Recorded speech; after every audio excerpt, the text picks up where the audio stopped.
Félix Tshisekedi a donc le choix entre deux voies. Soit il continue à faire la politique de l'autruche en pensant que les grandes puissances occidentales qui soutiennent le Rwanda vont le soutenir contre le Rwanda. Et tout cela va mal finir puisque le M23 va rentrer à Kinshasa, soit en réalité une partie de l'armée au service des intérêts étrangers va être chargée de le renverser. Donc il risque un coup d'État en réalité néocolonialiste et impérialiste. Soit le M23 rentre à Kinshasa et rallie une partie corrompue de l'armée congolaise pour le renverser. Soit même déjà à Kinshasa, avec ce que je vois, les événements commencer là, une partie de l'armée fatiguée de lui et peut-être appuyée même de l'extérieur par ses puissances le renverse. Ça c'est le premier cas. Et le deuxième cas pour Tshisekedi, c'est l'heure du courage. C'est l'heure d'assumer des actes de libération. C'est de nouer de toute urgence les alliances qu'il faut pour mener la véritable guerre de libération du Congo.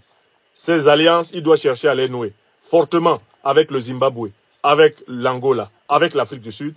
Il doit chercher à les nouer avec la Chine et la Russie pour mener la lutte de libération. Ça, c'est la deuxième option pour Tshisekedi. Changer complètement sa doctrine géopolitique. Et puis, cette option-là, elle a la faveur du peuple. Vous avez bien vu le comportement du peuple congolais. Le peuple congolais n'est pas du tout agressif envers les représentants de la Russie et de la Chine. Parce que le peuple congolais sait qui soutient le Rwanda contre lui. Le peuple congolais le sait. L'évidence scientifique dont j'ai parlé dans la première partie de mon intervention, elle est dans la rue. Les Congolaises et les Congolais savent que sans l'aide de l'Union européenne, sans le soutien des grandes puissances occidentales, le Rwanda ne serait pas capable de faire la guerre au Congo.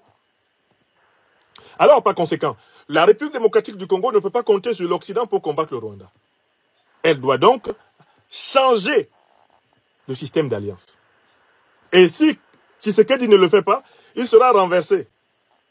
Il sera d'abord renversé peut-être par un général, un militaire au service des impérialistes occidentaux, mais celui-là aussi finira par être renversé par un militaire révolutionnaire. Parce que le peuple congolais finira par gagner.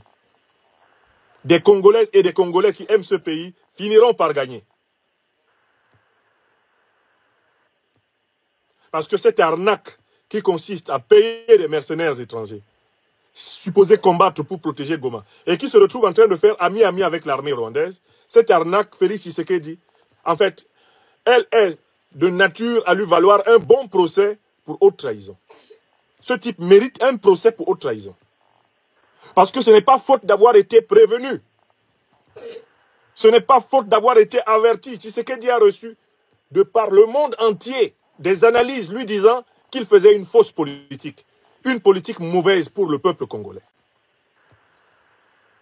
Mais la politique qu'il a menée est une politique de vassal, de valet de l'impérialisme occidental.